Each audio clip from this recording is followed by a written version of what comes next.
Bienvenue dans ce nouvel épisode de Top du Pop. Aujourd'hui, on quitte les grands espaces pour explorer les recoins les plus sombres de l'humanité. Imaginez un endroit où les barreaux d'acier retiennent la peur, la souffrance et le désespoir. Un endroit où survivre chaque jour est un combat. Ce n'est pas un film, c'est la réalité de certaines des pires prisons du monde. Notre voyage commence au Brésil, dans la tristement célèbre prison de Carandiru, fermée en 2002. Imaginez un endroit où la surpopulation était telle que les détenus s'entassaient dans des cellules sordides. Les maladies se propageaient comme une traînée de poudre, décimant les prisonniers.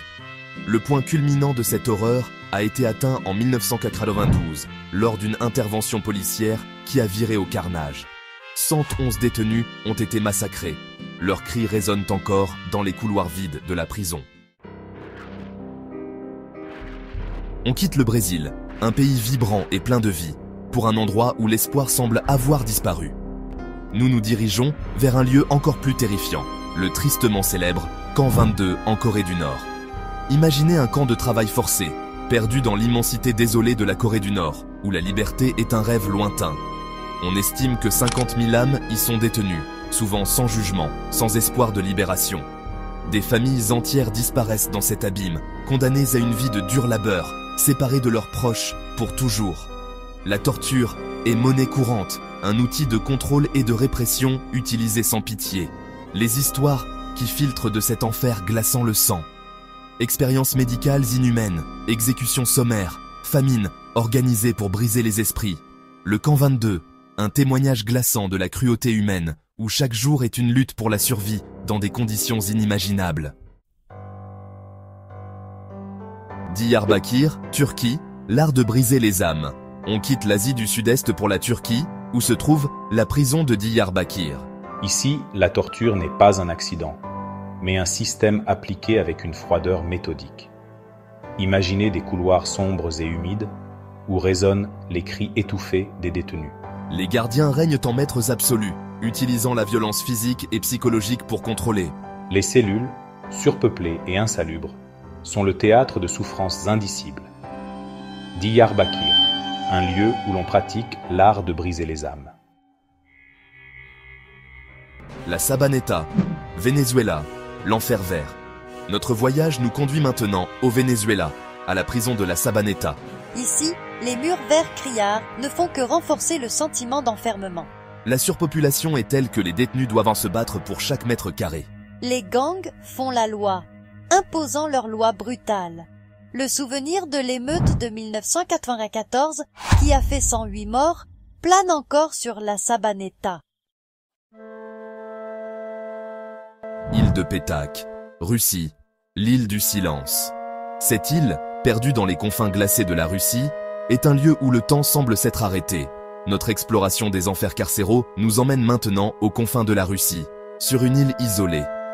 Petak, une terre de silence et de solitude, où la nature elle-même semble conspirer pour maintenir un calme oppressant. Imaginez une forteresse de pierre et de glace, dressée au milieu d'un océan de solitude. Les murs de cette prison ne sont pas seulement faits de pierre, mais aussi de l'isolement imposé par les éléments naturels. Ici, le silence règne, brisé seulement par le cri des mouettes et le bruit des vagues. Ce silence, lourd et pesant, devient une partie intégrante de la punition infligée aux détenus. Les détenus de l'île de Petak vivent dans un isolement quasi total, condamnés à passer 22 heures par jour enfermés. Leurs cellules, petites et austères, sont des lieux de réflexion forcée et de désespoir. L'île de Petak, un lieu où la prison prend une autre dimension, celle d'une lente agonie mentale. Chaque jour, les prisonniers sont confrontés à leur propre esprit, luttant contre la folie qui menace de les engloutir. Notre voyage nous conduit maintenant aux portes de New York, sur une île qui semble à des années-lumière du glamour de la grosse pomme, Rikers Island. Imaginez une prison tentaculaire, une véritable ville dans la ville, où s'entassent des milliers de détenus. Malgré sa proximité avec l'une des villes les plus riches du monde, Rikers Island est un lieu de misère et de violence. Les gangs sèment la terreur, les affrontements entre détenus sont fréquents. Rikers Island, une tache sombre sur la conscience américaine. Ces prisons, ces lieux de désespoir et de souffrance, sont souvent oubliés par le monde extérieur. Derrière ces murs, des vies entières se déroulent dans l'ombre, loin des regards et des préoccupations de la société. Ces lieux nous rappellent que la réalité dépasse parfois la fiction. Les histoires que nous entendons, bien que choquantes, ne sont qu'un aperçu de la dure réalité que vivent ces prisonniers. Les histoires de survie, de violence, de privation que nous avons partagées aujourd'hui sont des témoignages poignants de la résilience humaine. Chaque jour, ces hommes et ces femmes luttent pour leur dignité et leur humanité. Ces récits sont le reflet d'une humanité capable du meilleur comme du pire. Ils montrent la dualité de notre nature, où la compassion côtoie la cruauté. Mais il ne faut pas détourner le regard. Il ne faut pas ignorer ces réalités difficiles. En fermant les yeux, nous contribuons à leur souffrance. Il ne faut pas oublier ces hommes et ces femmes, souvent condamnés à l'oubli derrière les barreaux. Leur existence, bien que cachée, est une partie intégrante de notre société. Leur sort nous concerne tous, car ils témoignent de notre capacité à choisir entre la compassion et l'indifférence. En les soutenant, nous affirmons notre humanité, car ils témoignent de notre capacité à choisir entre la compassion et l'indifférence. Merci de votre attention, et n'oubliez pas que chaque geste compte. À bientôt pour une nouvelle plongée dans l'univers des faits étonnants.